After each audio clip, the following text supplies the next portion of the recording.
Assalamualaikum warahmatullahi wabarakatuh. Alhamdulillah wassalatu wassalamu ala rasulillah la hawla wala quwata illa billah ma ba'du. Yang kami hormati dosen pengampu mata kuliah pengembangan materi ajar PAI Bapak Profesor Dr. Haji Saiful Zuhri MAG beserta Bapak Dr. Haji Tamsikuddin MPD beserta teman-teman yang kami banggakan. Alhamdulillah kami kelompok 6 saat ini akan mempresentasikan makalah tentang pengembangan materi ajar berbasis teknologi. Latar belakang makalah ini ada beberapa faktor yang melatar belakangi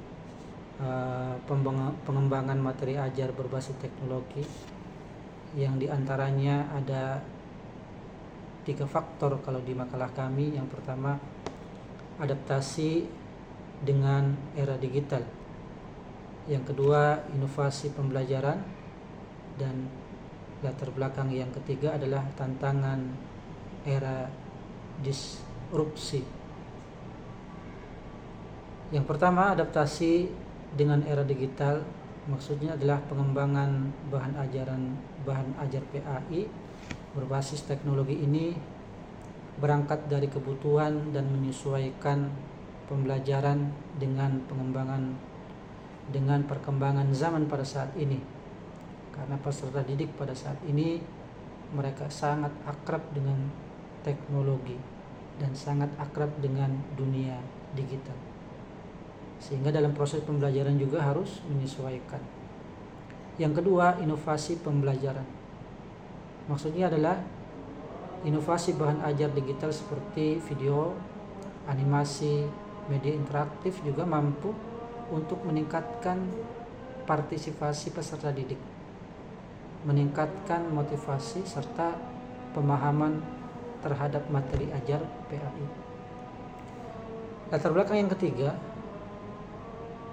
semasa masa pandemi dan era disrupsi digital, peran teknologi dalam pendidikan agama Islam menjadi semakin signifikan, menjadikan pengembangan bahan ajar PAI berbasis teknologi sebagai solusi yang strategis. Adapun untuk urgensi pengembangan, atau kita masuk ke dalam bab pembahasan yang pertama, adalah pentingnya pengembangan bahan ajar berbasis teknologi. Apa manfaatnya kita mengembangkan bahan ajar PAI berbasis teknologi ini? Di antaranya adalah meningkatkan motivasi dan keterlibatan siswa. Dengan meningkatkan keaktifan dan kemandirian siswa, kita bisa meningkatkan pembelajaran atau meningkatkan pemahaman siswa terhadap pembelajaran materi ajar teknologi. Yang kedua, manfaatnya adalah mendukung pembelajaran yang interaktif. Jadi menyajikan materi secara lebih menarik dan variatif dengan menggunakan teknologi yang ada. Manfaat yang selanjutnya adalah mempermudah guru dan efisiensi, menyediakan kerangka yang jelas bagi guru-guru untuk media pembelajaran berbasis teknologi. Serta yang mungkin yang terakhir diantaranya adalah di makalah kami, akses dan komunikasi yang luas, sehingga ketika menggunakan teknologi bisa memperluas jangkauan dalam pembelajaran. Artinya apa? Pengembangan bahan ajar PAI berbasis teknologi ini menjadi sangat penting pada saat ini. Perkembangan teknologi yang pesat menuntut dunia pendidikan, termasuk pembelajaran pendidikan agama Islam, harus terus bertransformasi agar relevan, agar mampu menjawab kebutuhan serta tantangan zaman pada saat ini untuk dunia pendidikan saat ini. Yang selanjutnya, langkah-langkah untuk mengembangkan materi ajar PAI. Di antaranya adalah yang pertama adalah kita harus menganalisis kebutuhan. Maksudnya apa? Maksudnya adalah mengidentifikasi kebutuhan siswa dan kebutuhan guru melalui survei, melalui juga wawancara, melalui juga misalkan observasi untuk mengetahui tantangan dan aspek yang perlu dikembangkan dalam pembelajaran PAI berbasis teknologi. Langkah yang kedua adalah perencanaan dan desain. Maksudnya adalah kita merancang prototipe bahan ajar yang berbasis teknologi. Misalnya membuat skenario interaksi, memilih platform yang sesuai dengan kurikulum, atau memilih platform yang sesuai dengan pemahaman siswa, sehingga itu membuat pembelajaran lebih menarik dan lebih dimengerti. Yang selanjutnya, langkah-langkah untuk pengembangan selanjutnya adalah mengembangkan produk. Maksudnya apa? Maksudnya adalah mengembangkan aplikasi atau mengembangkan modul-modul elektronik atau media digital sesuai dengan desain yang telah dibuat untuk mengintegrasikan teknologi seperti misalkan learning management atau seperti aplikasi pembelajaran daring. Yang selanjutnya, langkah yang keempat, setelah kita melakukan analisis kebutuhan, melakukan perencanaan dan desain, yang ketiga mengembangkan produk, yang keempat adalah mengimplementasikan. Setelah kita sudah menganalisis, merencanakan, mengembangkan produk, baru kita mengimplementasikan, menerapkan bahan ajar di kelas secara daring. Atau kita juga melatih guru dalam menggunakan teknologi yang dipilih serta juga melibatkan siswa secara aktif dalam proses pembelajaran. Langkah yang selanjutnya setelah kita melakukan analisis kebutuhan, perencanaan, desain, pengembangan produk, kita juga mengimplementasikan atau melaksanakan kelas, tentunya juga harus ada evaluasi dan revisi. Jadi kita melakukan uji coba bahan ajar di kelas, mengumpulkan umpan balik serta menilai efektivitas melalui instrumen-instrumen atau perangkat-perangkat yang sudah disiapkan seperti angket, observasi ataupun tes. Tapi dalam mengembangkan materi ajar PAI ini tentunya juga ada beberapa kendala yang didapati ketika kita melakukan pembelajaran atau pengembangan bahan ajar PAI berbasis teknologi. Yang pertama mungkin keterbatasan infrastruktur. Maksudnya masih banyak sekolah, terutama di daerah-daerah yang terpencil, banyak menghadapi keterbatasan dalam infrastruktur teknologi. Seperti mungkin jaringan internet yang belum stabil atau perangkat-perangkat teknologi yang belum memadai, sehingga itu juga menjadi kendala dalam mengembangkan bahan ajar berbasis teknologi. Atau yang kedua, kurangnya kompetensi digital. Maksudnya apa? Maksudnya mungkin sebagian pendidik belum juga memiliki keterampilan yang cukup dalam mengembangkan dan menggunakan bahan ajar berbasis teknologi karena kurangnya pelatihan.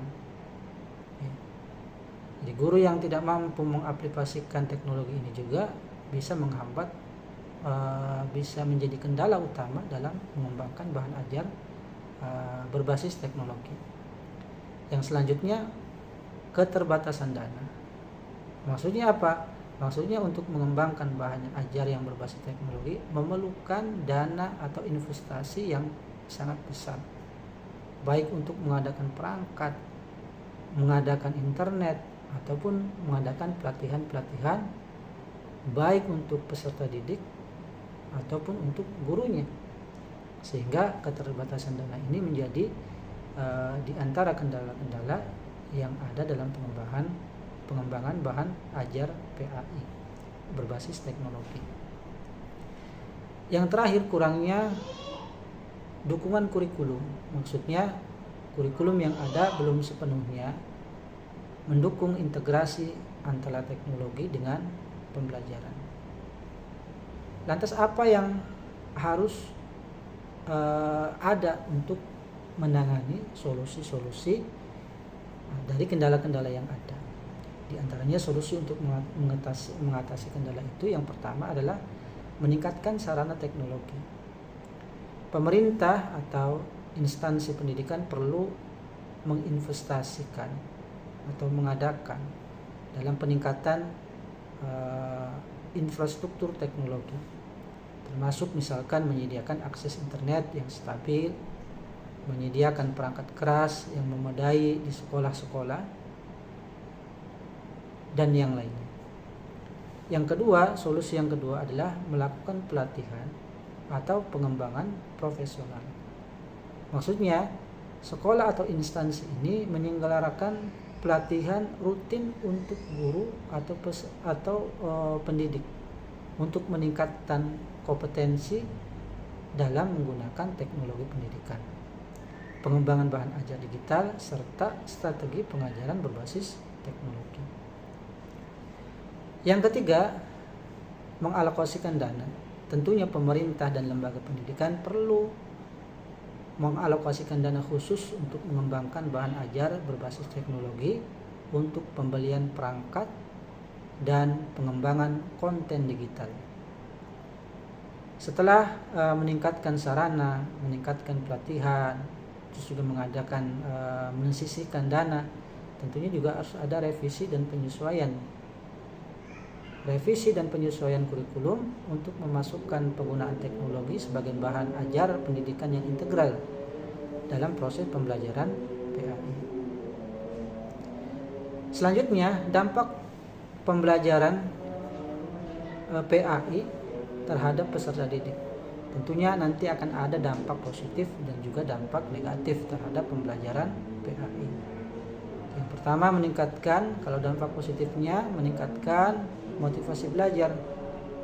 Artinya visualisasi agama melalui media digital, membuat konsep-konsep abstrak serta pembelajaran diniyah, akhlak, akidah, syariat itu lebih mudah dipahami oleh peserta didik.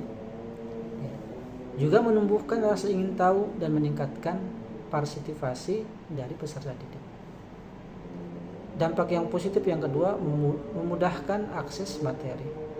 Maksudnya apa? Platform pembelajaran digital menggunakan teknologi memungkinkan siswa mengakses bahan ajar itu lebih fleksibel, tanpa dibatasi oleh waktu dan tanpa dibatasi oleh tempat, serta juga memproses lebih cepat penguasaan materi dan mengembangkan kemandirian belajar.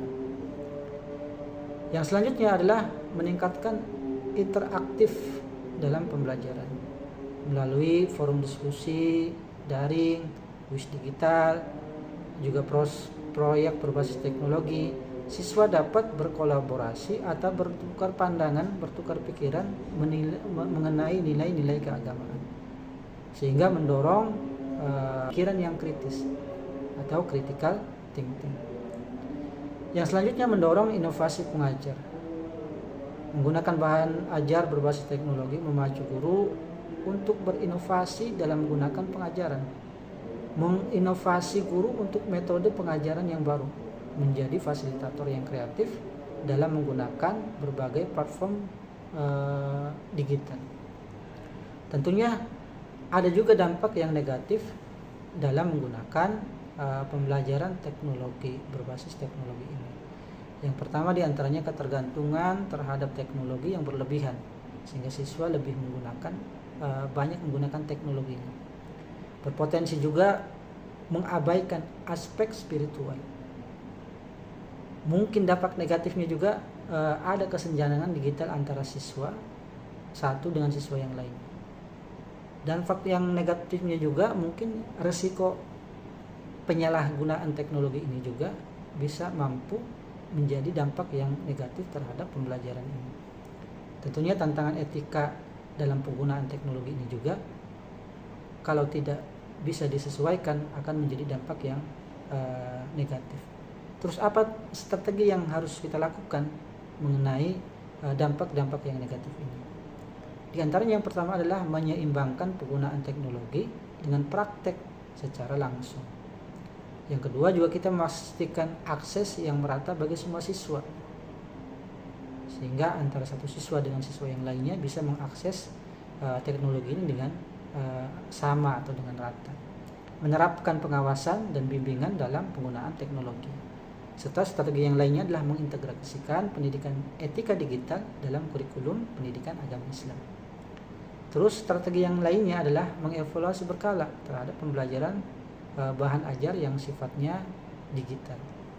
Jadi pengembangan bahan ajar berbasis teknologi harus dilaksanakan secara terencana dan seimbang, mengintegrasikan kecanggihan teknologi tanpa mengesampingkan esensi pendidikan agama Islam itu sendiri. Dengan pendekatan yang tepat, teknologi dapat menjadi alat yang efektif untuk memperkuat nilai-nilai keislaman pada generasi saat ini atau pada peserta didik saat ini, di mana peserta didik harus memulai dan mampu menghadapi dunia digital saat ini. Kesimpulannya, pengembangan bahan ajar pendidikan agama Islam berbasis teknologi adalah kebutuhan mendesak pada era saat ini. Meskipun terdapat tantangan yang harus dihadapi, langkah-langkah strategis dapat diambil untuk mengantisipasi, untuk mengatasi kendala-kendala tersebut. Dengan demikian kita berharap bahwa pengembangan bahan ajar berbasis teknologi dapat menciptakan pembelajaran yang interaktif, yang efektif, yang relevan, yang sesuai dengan kehidupan peserta didik saat ini. Mari kita semuanya bersama-sama komitmen untuk meningkatkan kualitas pendidikan agama Islam saat ini dan untuk masa depan. Demikian yang dapat kami sampaikan dari kelompok 6. Mudah-mudahan ada yang bermanfaat untuk kami pribadi dan untuk teman-teman semuanya. Kami akhiri, terima kasih. Assalamualaikum warahmatullahi wabarakatuh.